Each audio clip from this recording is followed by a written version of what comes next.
what support's opening up, which happens in a sense. What I was thinking in my own meditation, I can't catch the gap between seeing something that looks like it's positive and a kind of natural, spontaneous move in that direction. So this idea of sati is the sort of attending to the quality of an experience, and sampajanya is that natural, almost spontaneous, volitional move in the direction of what's skillful.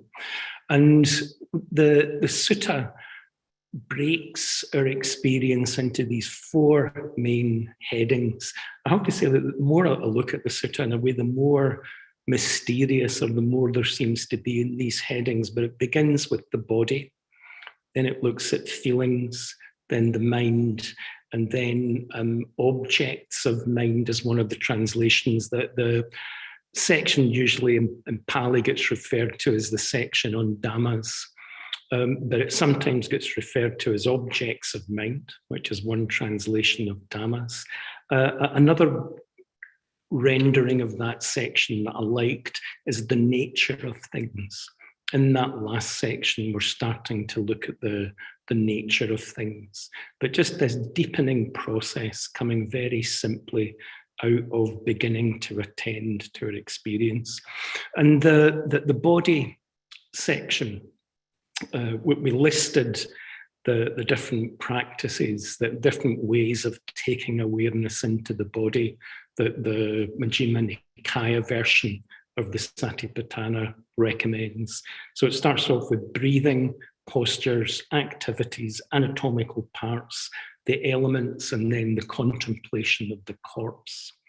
And just this idea that what you're looking at there, one way of looking at it is a kind of progressive sequence that's looking more and more deeply into what's actually going on in experience underneath the assumptions and the preconceptions that we bring to it.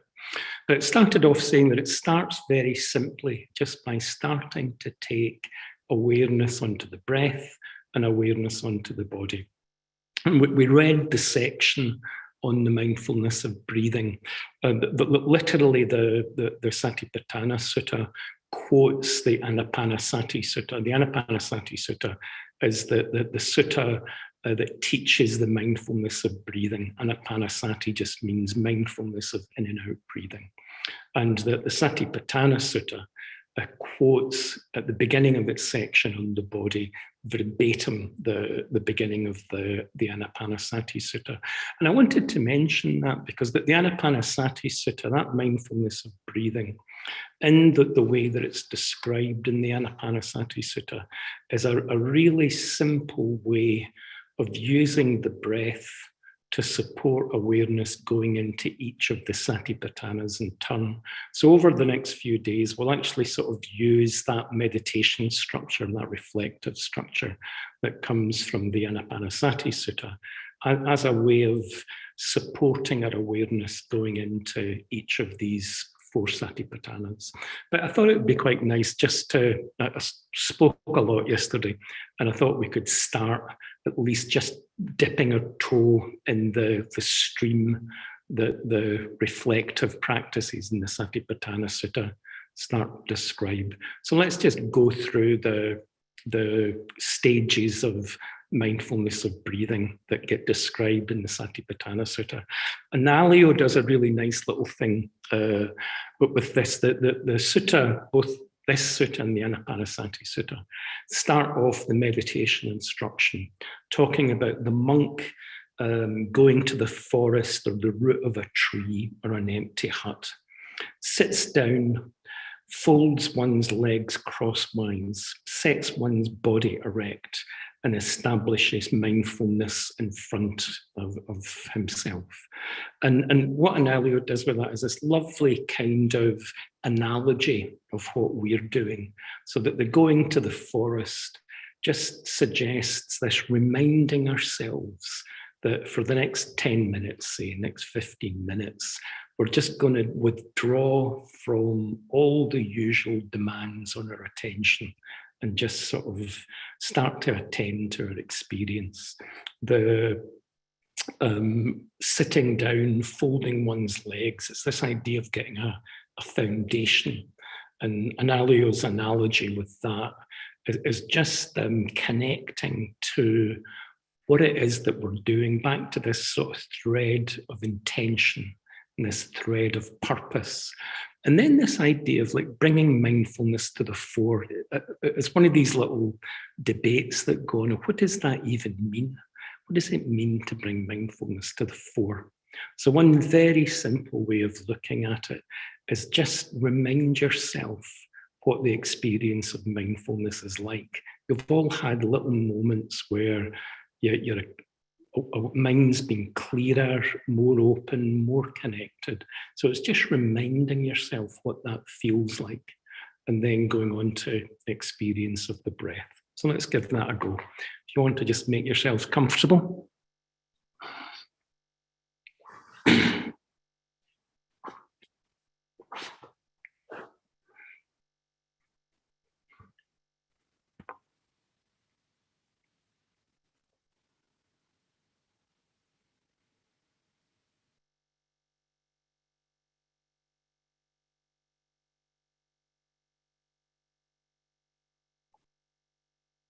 Just whatever you know that works, that connects you back to yourself. Maybe just a couple of deliberate deep breaths, just feeling the breath in the body.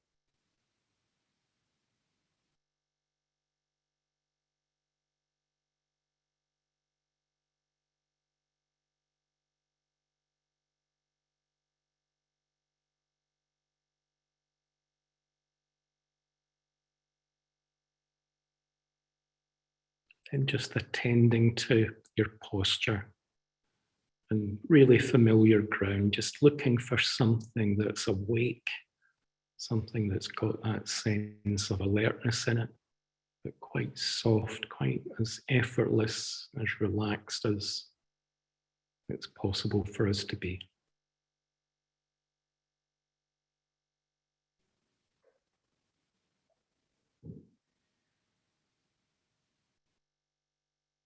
And that idea of seclusion, sort of equivalent of going to the forest, just unhooking from what habitually catches our attention.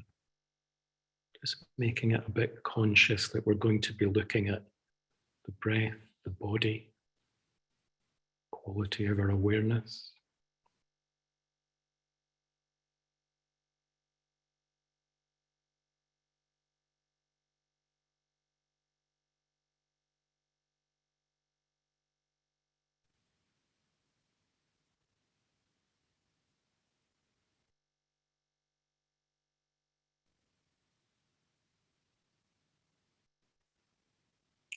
Just connecting to that sense of intention,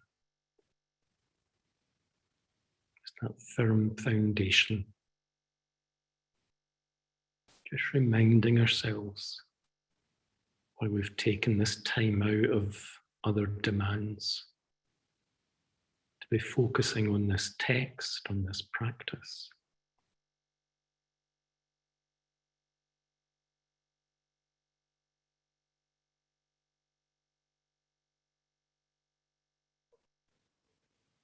Doing a practice that the Buddha did immediately before his enlightenment.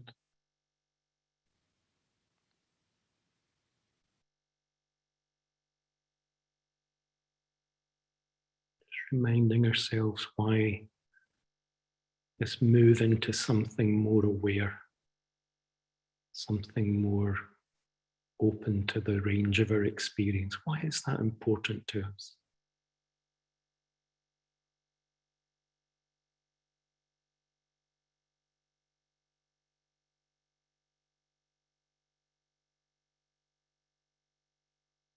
No right answer, such a personal motivation. What is it that we're wishing for, aspiring to?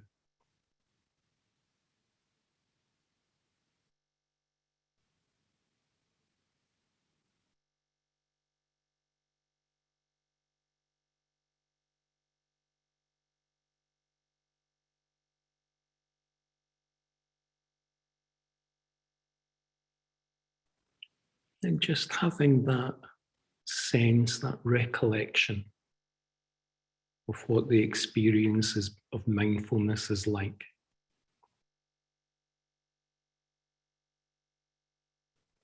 Just tuning back in to that experience.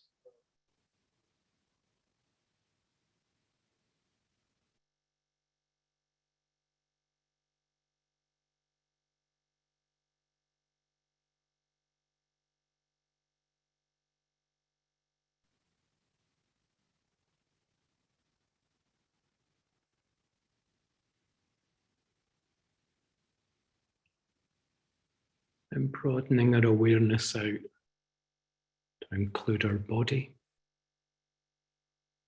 that sense of rootedness, that sense of sitting like a mountain.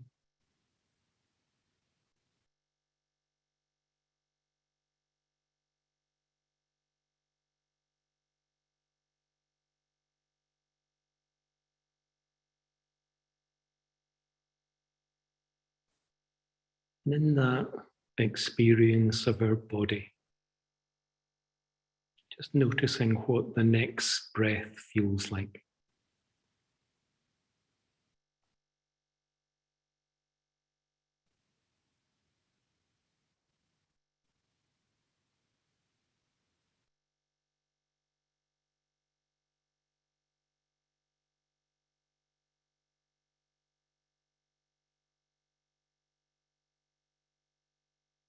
Looking for a responsiveness, an interest, an aliveness to what this next breath is like.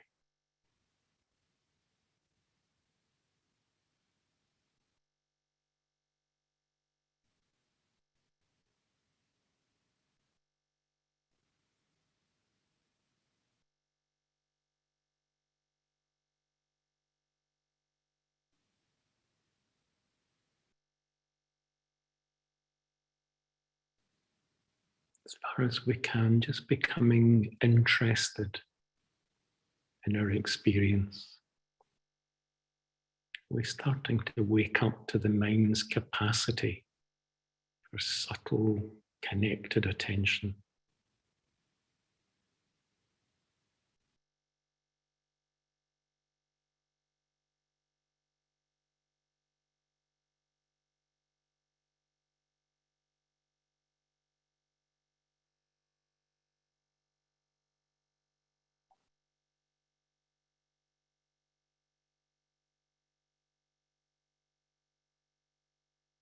What's the experience in your body that tells you what this particular breath is like?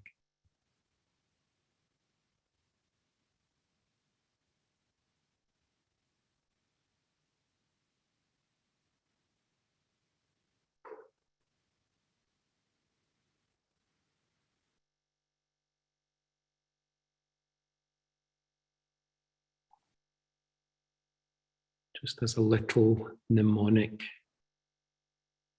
instruction in the Sutta says, breathing a long breath. I know I'm breathing a long breath. Breathing a short breath. I know I'm breathing a short breath.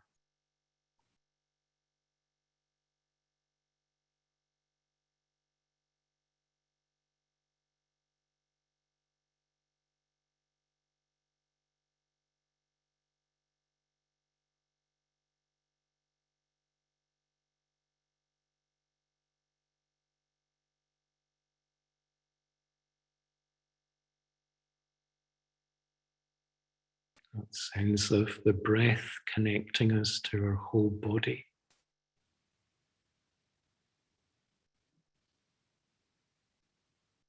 We have the breath in our nose, throat,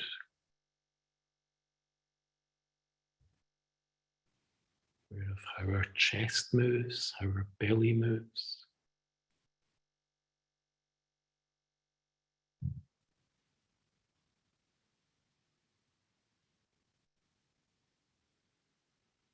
Becoming alive to how the whole body responds as we breathe in. and breathe out.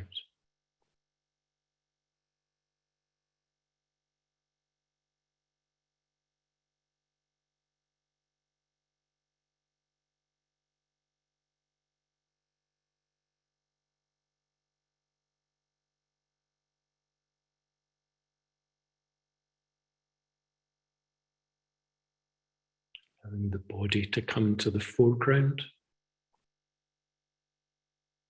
The breath just moving into the background a little more without losing connection with it.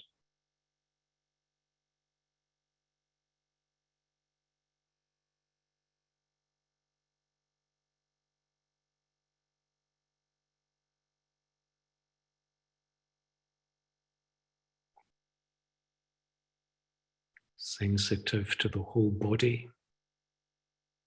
I breathe in, I breathe out.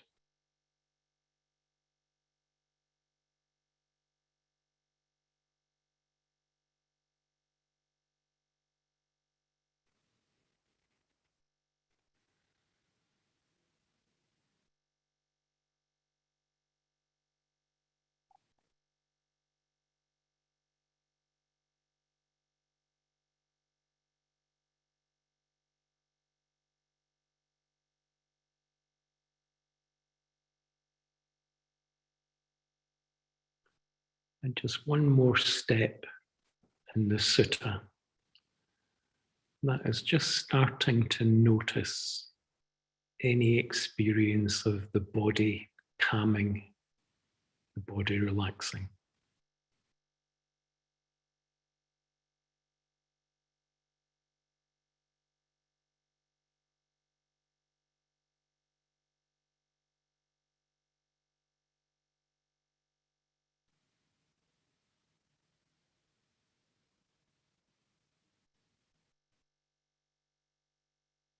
Even just noticing any areas of tightness, any areas where the body's held or tight.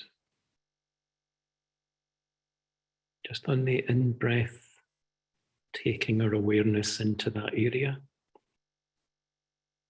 On the out-breath, any tightness, any holding, just letting it go.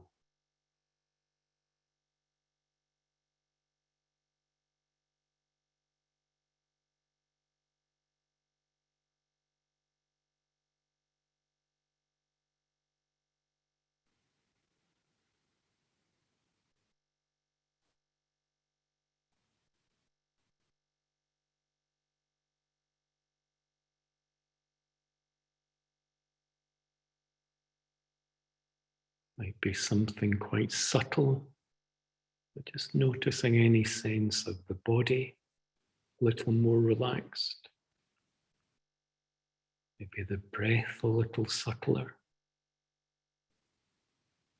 Maybe the mind a little more settled.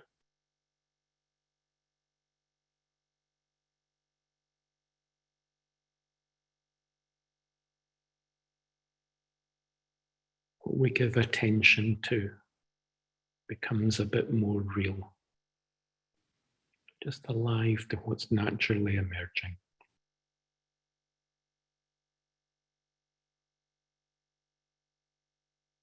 Calming the whole body.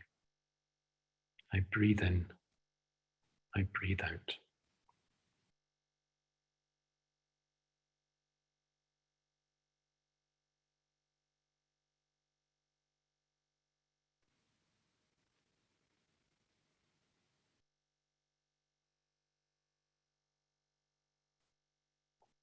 And one last reflection, which is just, what does that feel like?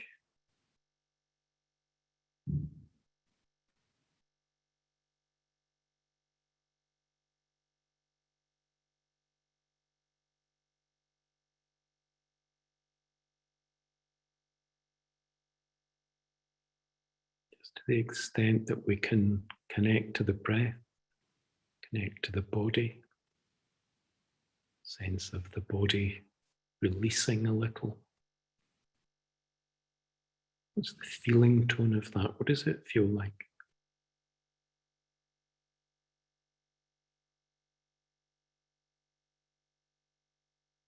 And just when you're ready, bringing your attention back into the room.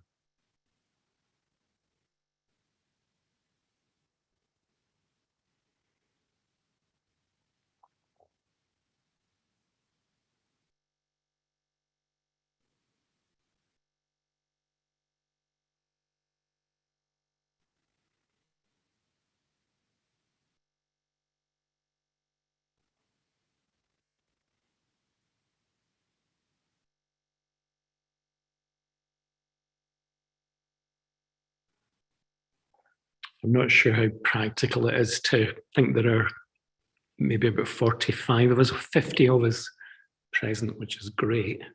But maybe just makes group discussion that little bit more unpredictable.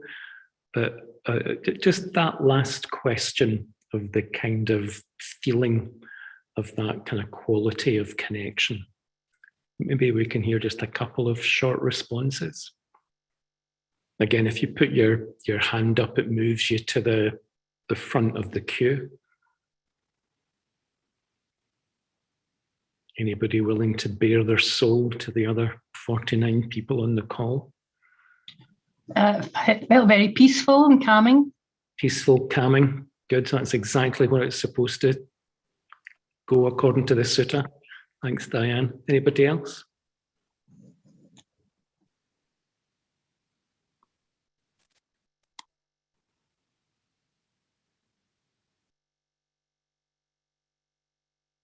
Just a more grounded feeling, more like solid in a good sense, you know.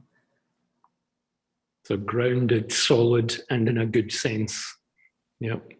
And they're sort of nice descriptive words, Satipatthana, and just to put it on this Satipatthana spectrum, sort of pleasant, unpleasant, neutral. Oh, very pleasant. Very pleasant, yeah. So listen, if you don't mind, I'm going to take Diane and Satipatthana as representative of the 50 of us, right? But you get something there about sort of both of them, somewhere between pleasant and very pleasant, and calming, grounded, peaceful, something of those flavors. Now, everybody knows your mind's never that predictable. Sometimes the last thing that happens is calm and peaceful. But the general kind of tendency, certainly what the sutta is suggesting, is that as awareness goes into experience, that kind of flavor of grounded, connected, stable, calm, peaceful, that they're kind of the range of words that the sutta itself uses. And that brings us nicely, I hope, onto this next session of this next section of the text about feelings. And if you don't mind, let's just sort of read the text. So the instruction in the feelings part of the sutta is, how, monks, does one in regard to feelings abide contemplating feelings? When feeling a pleasant feeling, one knows, I feel a pleasant feeling. When feeling an unpleasant feeling, one knows, I feel an unpleasant feeling. When feeling a neutral feeling, one knows, I feel a neutral feeling. And then it goes on, there's two more verses. And the next bit says, when feeling a worldly pleasant feeling, one knows, I feel a worldly pleasant feeling. When feeling an unworldly pleasant feeling, one knows, I feel an unworldly pleasant feeling. When feeling a worldly unpleasant feeling, one knows, I feel a worldly unpleasant feeling. And when feeling a worldly neutral feeling, one knows, I feel a worldly neutral feeling. And feeling an unworldly neutral feeling, one knows, I feel an unworldly neutral feeling. So pleasant, painful, neutral, in each of those worldly and unworldly. See if I can find my Pali. Oh, goodness. A couple of interesting bits of Pali around here, if I can actually find them. What's being translated as worldly and unworldly. The original Pali is samisa and niramisa. And samisa and niramisa mean dependent on the body or not dependent on the body. So that's the sort of literal translation of them. So sense experience or pleasant feeling that's not so based on sense experience. And one of the things I find kind of interesting, this is a wee bit geeky, but bits of the Pali, I think, give you quite interesting hints about what the sutta is trying to do.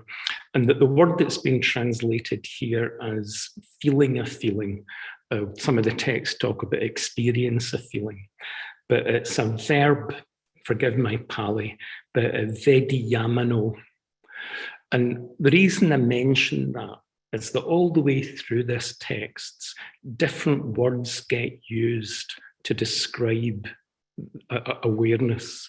And because we're dealing with it in English, quite often you don't always get the connotation of the word that's being used. So vediyamano, it means a kind of visceral gut sense. So this idea of you're experiencing feelings and feeling. What you're doing in this part, it's not, again, this is probably really familiar ground, but it's not this one step back awareness, this emphasis of you feel the body in the body, feelings in the feelings. And the vediyamano bit is it's this visceral, direct flavour of what something feels like. So you're right in the texture, the taste of the experience itself. All right, so a couple of questions. Again, we've gone from the body and into feelings. And again, just to reflect on a minute, why the Buddhist tradition, why the Buddha is looking at feelings as a whole area of attention that it's worth taking our awareness into. So just to pause for a minute, and why? Why feelings? Why is awareness into feelings so significant?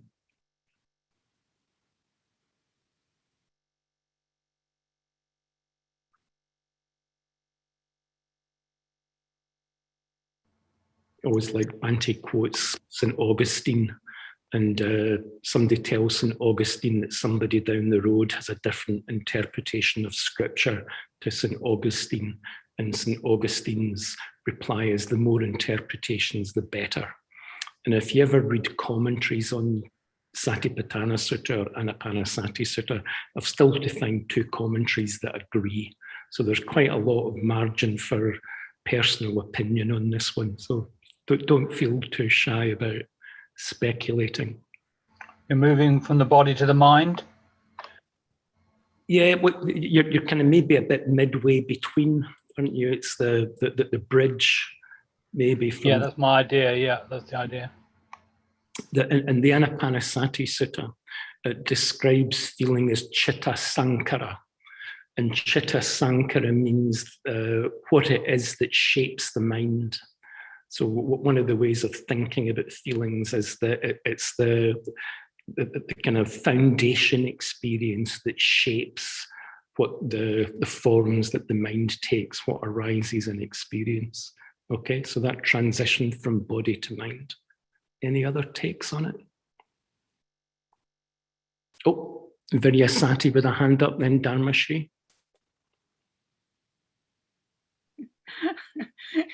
Good morning. I didn't recognize you there.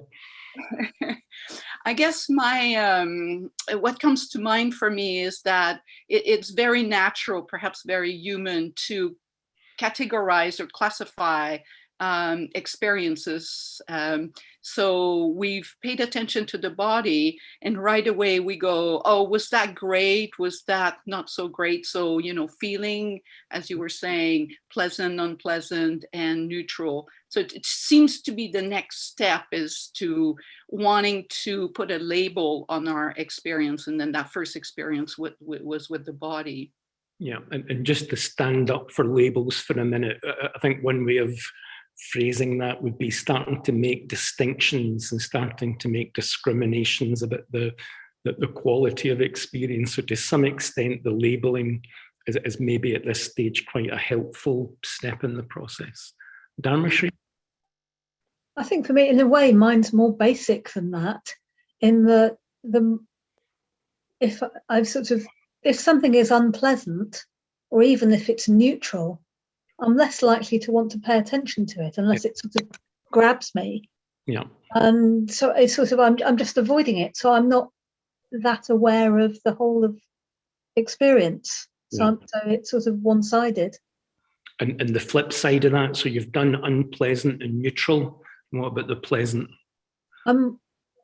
Yeah, that might be what I'm. Well, actually, I'm not trying to think whether this is my experience, but I pay more attention to it. I give more value to it. If something's unpleasant, actually, I might pay attention to strongly unpleasant. Yeah. But I don't give it value. Yeah. So I don't, I go into aversion. Yeah.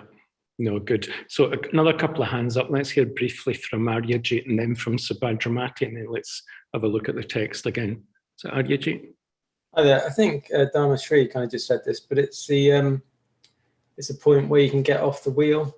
The point before, that might have already been said. Really. No, good to bring that explicitly out. Thank you.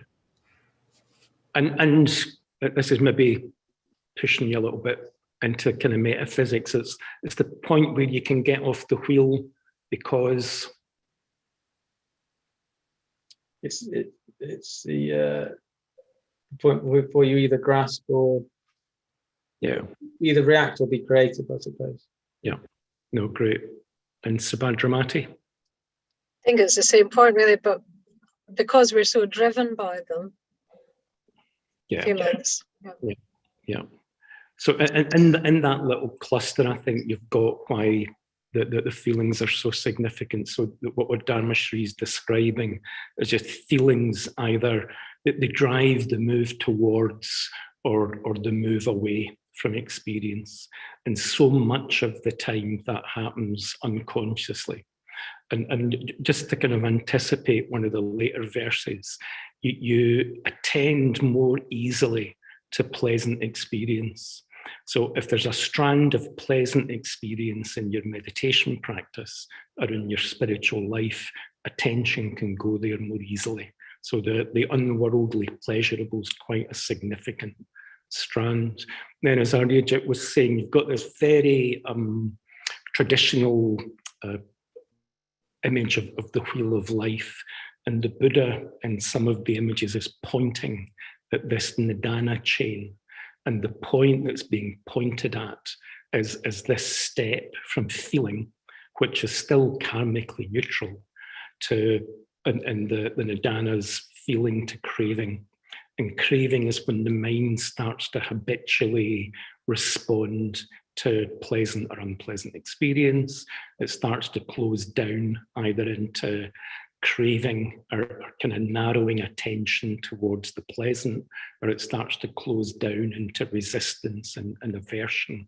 So what you're trying to do in this part of the sutta is this really fundamental move from the mind being pretty much unconsciously, automatically shaped by experience. It's this starting to take awareness into the quality of our response to the experience. And a couple of things that come to mind, if I can find them in my notes. A really strong quote from Bhante. I'm just passing this on again as a bit of an emphatic, but in the seminar, Bhante says about this stage, being able to identify feelings in the sense of Vedana is what makes it possible for us to follow the Buddhist path. So it's that fundamental. It's where the Buddha's pointing. It's Bhante saying this is what makes the path possible. And basically it's saying it's possible to move from habitual responses to experience into aware responses to experience. And it's this field of experience where that starts to become possible. Again, quoting a couple of bits of Bhante, he says that recognizing, we need to distinguish between the feelings we receive and what the mind then makes of them. So that's the sort of first work, I think, of this verse, distinguishing between the feelings and what the mind then makes of them. And then he says it's difficult because most of the time our feelings get lost in the emotional reactions to the feelings. So the first thing we're starting to do is just starting to attend enough to the experience itself and putting a beat in before those automatic reactions kick in. Now, I'll try and leave enough time at the end to do that as a bit more of reflective practice. But if you don't mind, let's just go through the verse first. But that's the first point, that attending to the experience, noticing the flavour of it, whether it's pleasant, unpleasant, or neutral, and then noticing what the mind habitually does with that, and then stepping back into awareness. It's another level of letting go. I think it's just that habitual grasping, closing down around experience, catching the tightness of that as we do it. And in the same way as the body started to relax and let go, the mind starts to relax and let go. And it's this sort of key point, as Aryajit was saying, between wheel and spiral, reactive mind, creative mind. So it's this critical juncture. So then the text goes on, when feeling a worldly pleasant feeling, one knows I feel a worldly pleasant, unworldly pleasant, one knows I feel an unworldly pleasant. And then worldly and unworldly neutral are to do with the senses or not to do with the senses. Unpleasant to do with the senses, not to do with the senses. Neutral feeling. So what's this getting at? What's this idea of worldly or unworldly?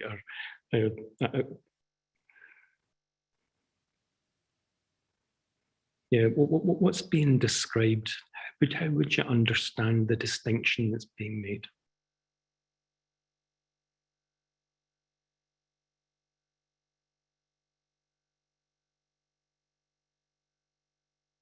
I want to give Vajradevi a bit of permission to come in sometimes as well. Be a shame not to have Vajradevi's experience feeding into this.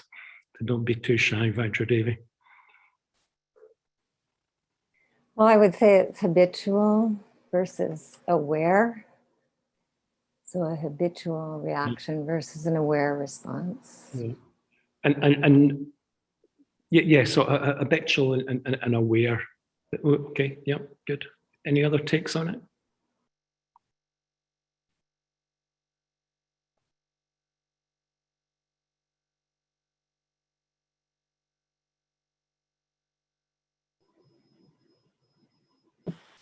Ruth?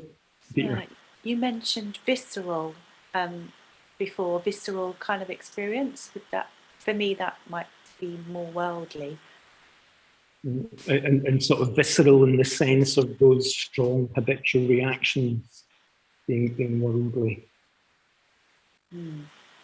Maybe, yeah, I don't know. Sorry. Again, sort of visceral directly to do with your viscera, isn't it? So it certainly locates it in the body. I was thinking a couple of readings of it, actually. I think one of them, I was quoting the Arya Pariyesana Sutta yesterday. And it's one of these things, it's a text I've heard over and over again. And just it was like a kind of penny dropped when I was listening to it being read a couple of weeks ago. But the Buddha in the Arya Pariyesana Sutta, describing, just to read it, that this moment of reflection before he leaves the palace, and he says, why do I, being subject myself to birth, aging, illness, death, and sorrow, why do I seek what is likewise subject to illness, death, sorrow, defilement? What if I, being subject myself to birth, were to seek the unborn, the unexcelled, rest from the yoke, unbinding, the unaging, the deathless, the sorrowless? And without being too highfalutin about it, I think one of the things that's getting at is that a lot of the time, we're looking for stability, we're looking for satisfaction, we're looking for wholeness in what we attend to and the objects of our experience. And I think one of the things that this, the worldly, the unworldly, the to do with the senses, not to do with the senses, is getting at, is this shift in attention from the object to the quality of our response to the object. So in this kind of meeting of our awareness and experience, it's bringing experience from the object itself and more into the quality of the attention, the quality of the awareness, the quality of the reaction. So I think maybe that's one way of reading it. And then I think a second way of reading it that the next section on the mind builds on is that worldly pleasurable experience is experience that tends to strengthen experiences of craving and aversion. That it tends to support that narrowing down, the polarizing, the move into self-reference in relationship to the field of experience around us. So I think the sort of first sense is this move from sense experience to starting to notice the quality of response. And then particularly it's starting to look at those experiences that create a closing down, a polarization, and those experiences that create an opening up, well, again, a move towards awareness, clarity, liberation, not being caught, even if I can use the language, not being conditioned. It's the awareness starting to be more and more independent of the objects of experience and more consistent in relationship to the objects of experience and not so determined by them. Is it just going back to that little meditation that we did at the start, and a couple of people were talking about the experience being pleasant, very pleasant. If we're trying to describe the difference between pleasant worldly and pleasant unworldly, what is it that makes the difference? What's the distinction in experience, if that makes any sense? Just going back to either that meditation, going back to other moments where you think that was an unworldly, pleasant experience. What's the quality of it? What's being described? I think it has the taste of freedom to it.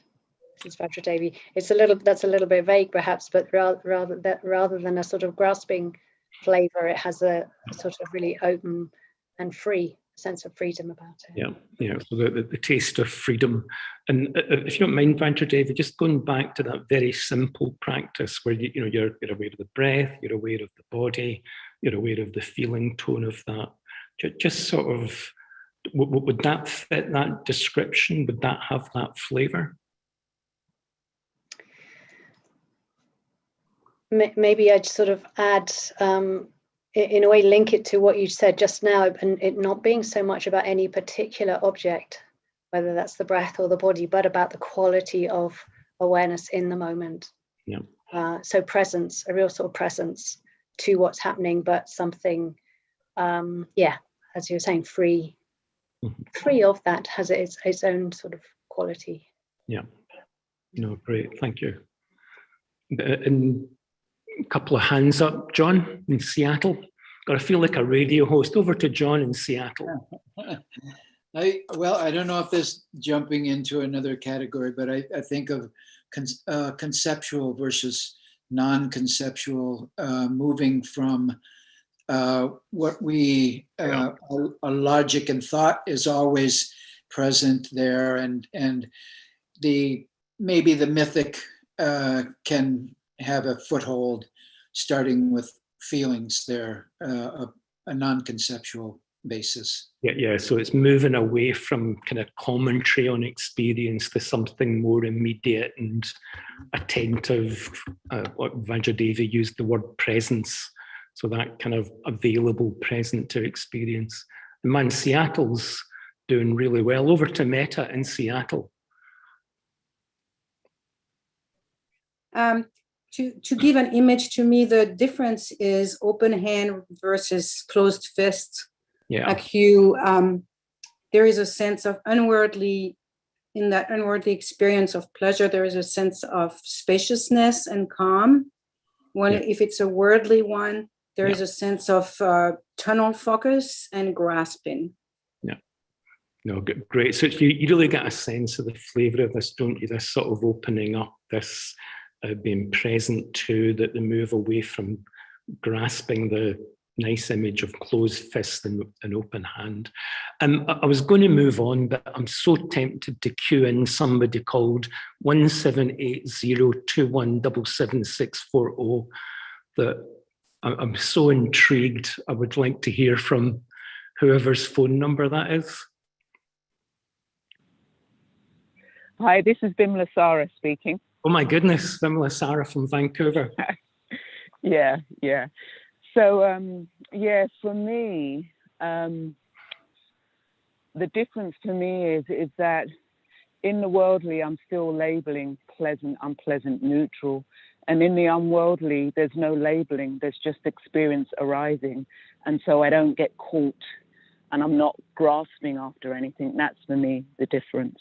Okay, it's an interesting one, but you might be a little bit at odds with the Satipatthana Sutta there. That does seem to be labeling still at this point. But so maybe again, that move away from, like John was saying, conceptual. I won't put words in your mouth, Bimla Sara.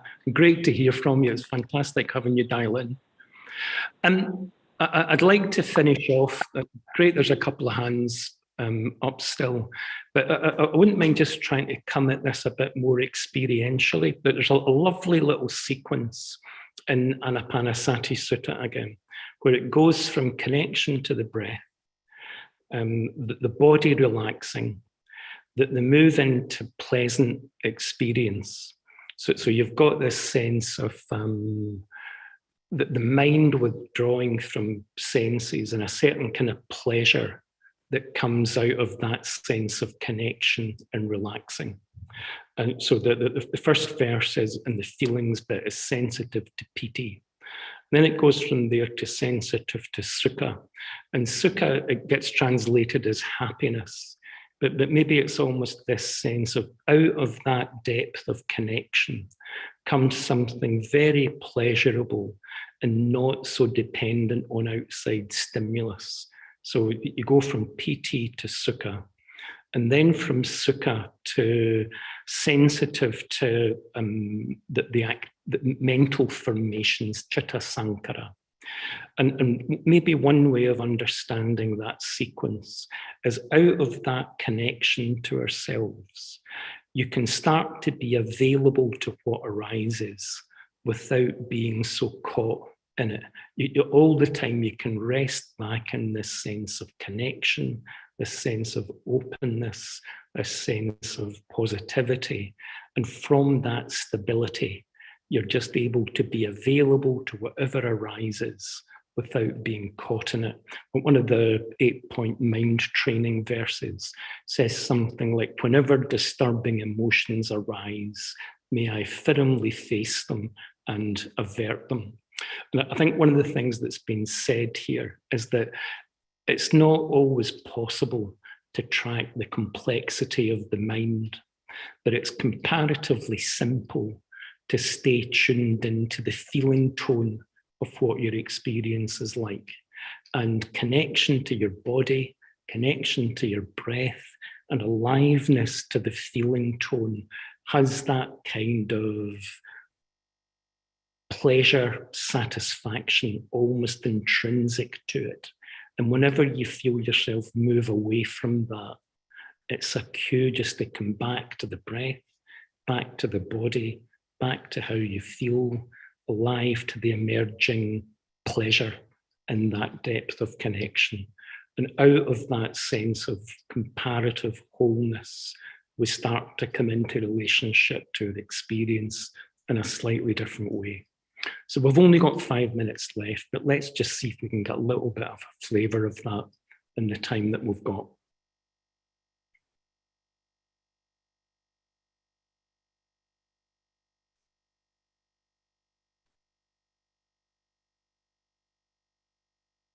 So just tuning back into the breath,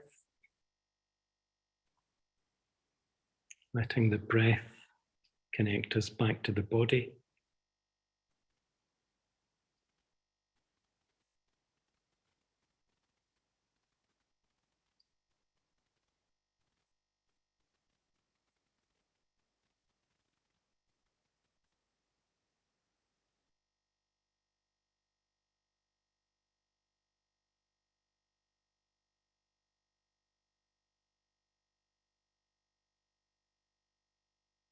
Again, just that curiosity, aliveness to the breath itself.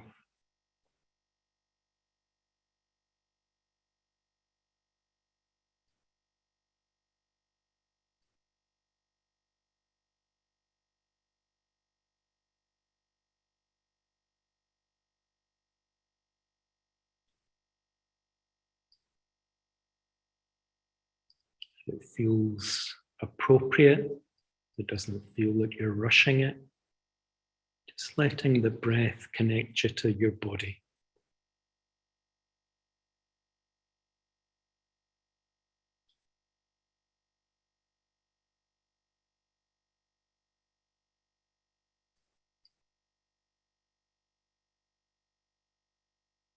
Sense of that Satipatthana, using the language of grounded, solid, rooted.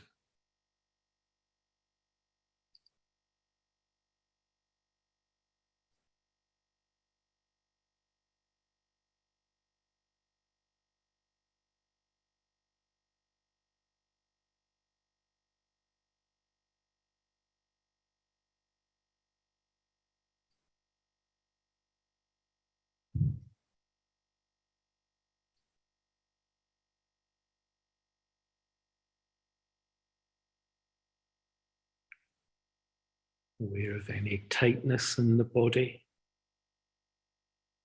breathing into it, letting it go, calming the whole body. I breathe in, I breathe out.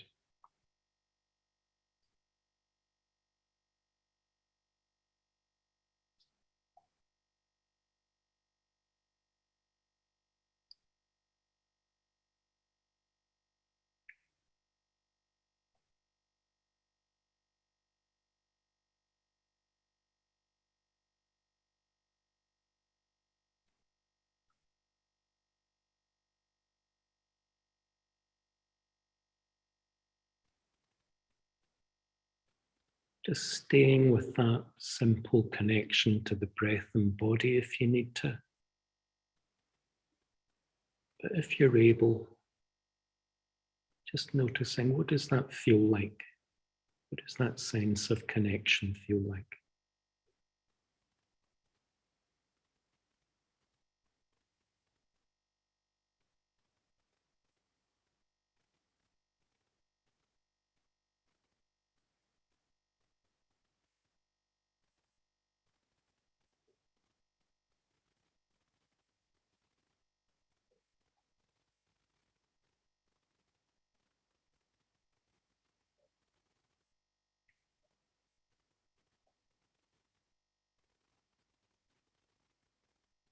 If there's anything in our experience that has that sense of pleasure,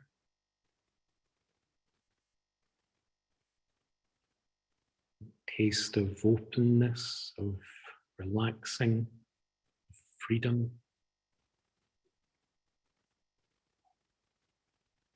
and it might be quite subtle, but what we attend to becomes more real.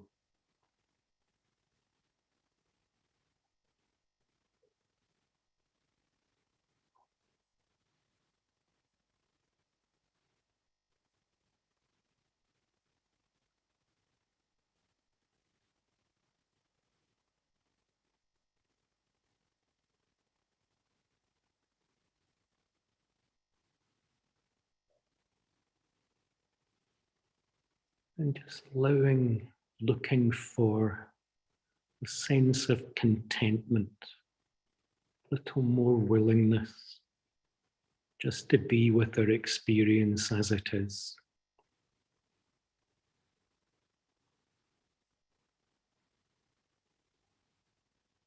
Present to the breath, present to the body, present to how we feel.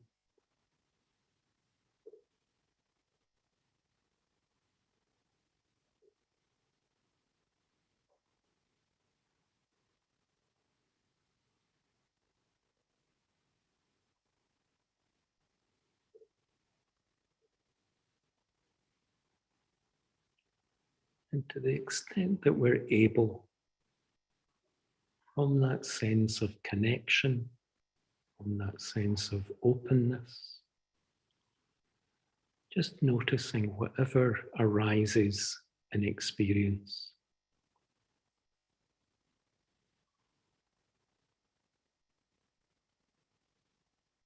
Able to be present to what's arising without being caught in it, without being disturbed by it. Staying rooted in that sense of awareness, that sense of openness, that sense of pleasure.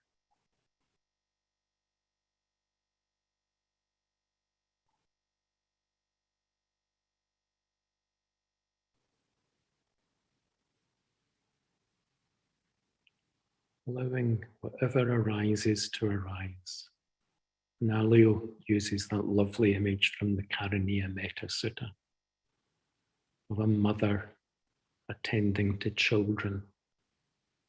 Can enjoy watching the mind play, but we don't need to be caught in it.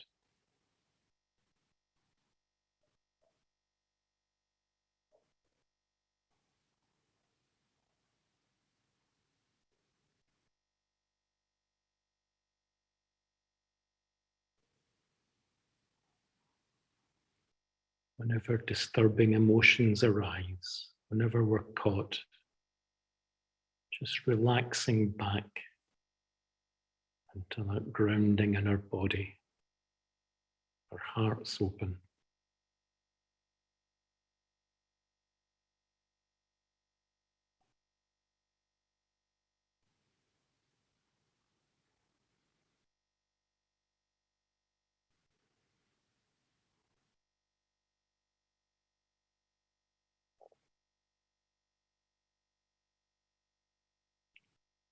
One last request, just allowing our awareness to include everyone else on the call. It's that little bit harder on Zoom, but just this sense of 50 other people practicing with us, breathing as we breathe, feeling as we feel.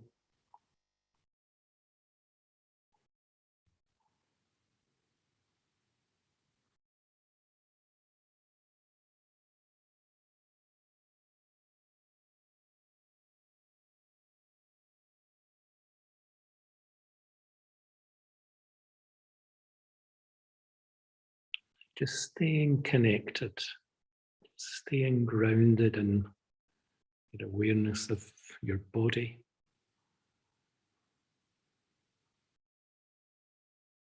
Just that sense of open-heartedness connected to how you feel. Just bringing your awareness back into the room.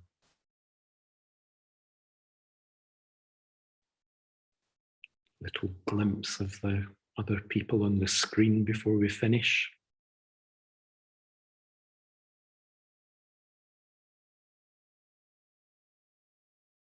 Just that sense of how much we're nourished and supported by other people's experience, other people's practice. So let's leave it there.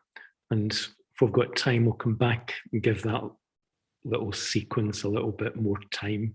I just found that such a helpful little clue that staying tuned into the feeling tone of our experience is a really good indicator of our openness, our tendency to close down a little bit. It just lets us stay alive to the quality of our response. So maybe we can sit with that for 24 hours, and I'll see you all tomorrow. So thank you very much. Thank you, Dhammarati. Thank you, Dhammarati. Thanks, Dhammarati. Thank you. Bye. Thank you. Thank you. Bye-bye. Everyone. Bye. Thank you. Bye. Thank Thanks, you. Dhammarati. That's great. Bye. See you Yeah. tomorrow. Oh, Patty.